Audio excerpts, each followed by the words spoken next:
Assalamualaikum warahmatullahi wabarakatuh. Salam sejahtera untuk kita semuanya ya guys ya. Semoga kita selalu sehat dan dilancarkan segala urusannya. Bolu-boluku, jangan lupa dibantu like and subscribe channel kecil ini ya. Dan terima kasih juga sudah menyalakan lonceng notifikasinya bolu-bolu. Tanpa berlama-lama saja kita masuk ke dalam videonya. Warna emas ditemuki bulu, gas bulu. Pada suatu malam yang dingin diperlihatkan seorang ayah yang mempunyai anak laki-laki dan perempuan, yang dimana anak perempuan yang merupakan anak setengah iblis yang sedang disiksa lalu dimasukkan ke dalam sebuah ruangan. Saat itu sang kakak ingin menengok adiknya yang sedang dikurung, akan tetapi ternyata sang adik tidak ada di ruangan itu. Dan ternyata sang adik yang setengah iblis tersebut ingin pergi dari keluarganya. Setelah sang kakak mencari dan menemukannya, bukannya sang kakak ingin mengajaknya pulang, malah sebaliknya si Cintu sang kakak memilih mengajak untuk kabur aja. Pada saat kabur, kondisi hujan deras, mereka memilih terteduh di gubuk kecil dan kedinginan buluku. Dan setelah itu, datanglah seorang bapak-bapak untuk mengajak ke rumahnya. Sesampainya di rumah bapak-bapak tersebut, mereka disambut oleh putri semata wayangnya. Mereka pun berkenalan dan mereka menjadi keluarga.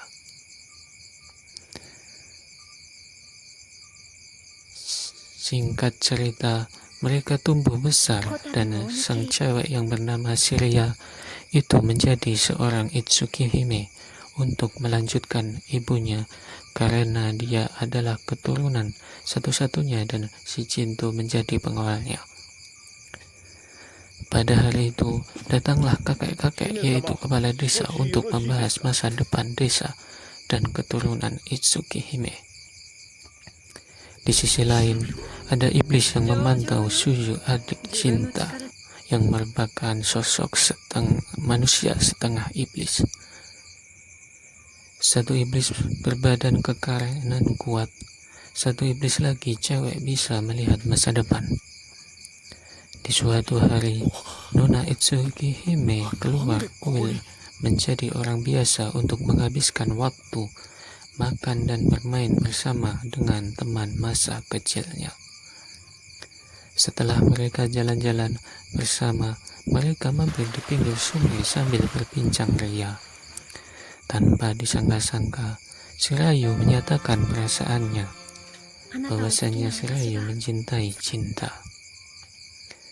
Akan tetapi, Shirayu dan Cinta tidak bisa bersama, dikarenakan Shirayu harus menikah atau mempunyai keturunan dari keluarga yang memiliki darah Kadono, yaitu salah satu penjaga yang bernama Kiyomasa. Di suatu malam yang sepoi-sepoi, Suyu yang di rumah sendirian didatangi iblis perempuan untuk menghasutnya.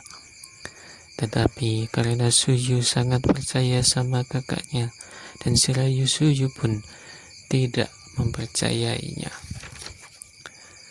Karena iblis tersebut tidak bisa menghasut Suyu, si iblis pun menggunakan kekuatannya untuk memperlihatkan masa depan dengan menyentuh jidat Suyu.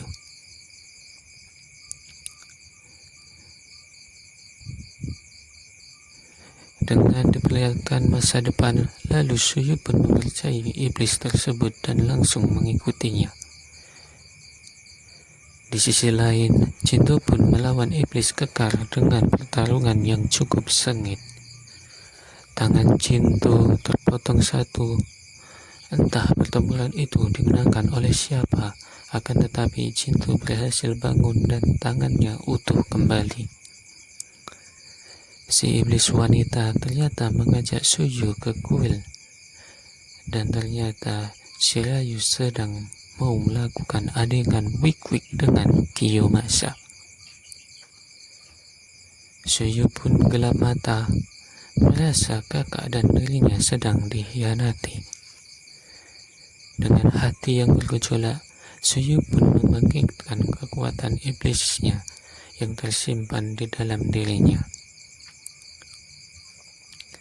Kabut hitam mulai memenuhi seisi kuil, dan Suyu pun yang semula bertubuh kecil tanpa ada pertumbuhan menjadi besar.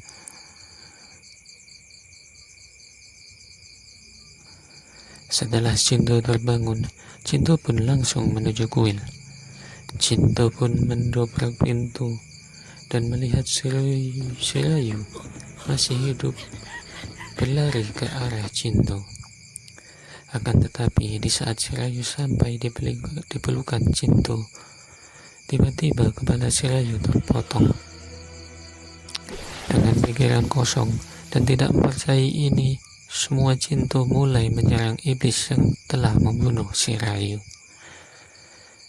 Setelah Cinto tahu bahwasanya iblis tersebut adalah Suyu, Cinto berpikir Suyu, saudara perempuannya yang dia kenal, sudah lenyap.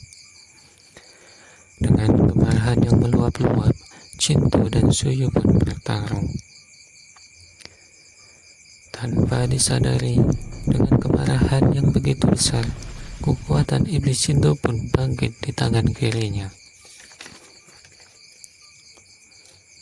Kenapa Cinto memiliki kekuatan iblis? Ya, betul sekali. Kita kembali ke cerita sebelumnya, di mana Cinto bertarung dengan iblis kekar. Di saat terakhir Cinto mengalahkan iblis tersebut, tangan iblis tersebut menempel di muka Cinto, dan ternyata tangan Cinto yang terpotong pada saat bangun tumbuh kembali. Mungkin iblis kekar tersebut tanpa disadari masuk ke dalam tubuh Cinto. Cinto pun mengambil ancang-ancang untuk menyerang Suyu dengan satu pukulannya. Akan tetapi iblis perempuan yang mempengaruhi Suyu tadi berhasil melindungi Suyu dari maut. Suyu pun mengucapkan salam perpisahan, tetapi dalam salam perpisahan tersebut Suyu mengancam akan menghancurkan manusia dan negaranya. Serta Suyu pun berpesan akan kembali menemui Cinto di kemudian hari.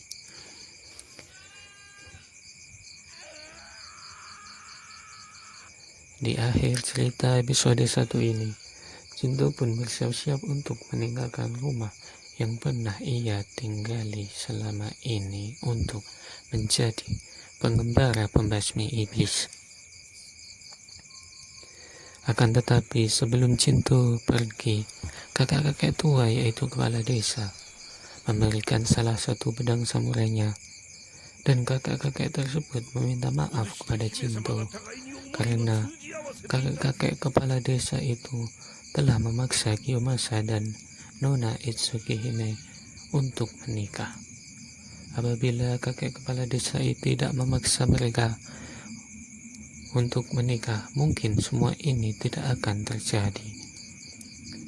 Sekian cerita ini, semoga semuanya tidak bosan dengan cerita saya, dan semoga saya bisa menceritakan dengan lebih baik lagi di kemudian hari.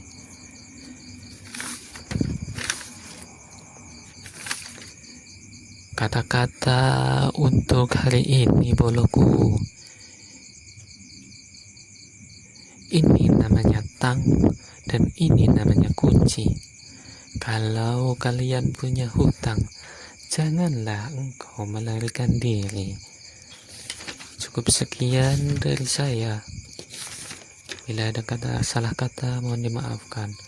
Terima kasih. Wassalamualaikum warahmatullahi wabarakatuh. Salam sejahtera untuk kita semua. Dadah. Hehehe.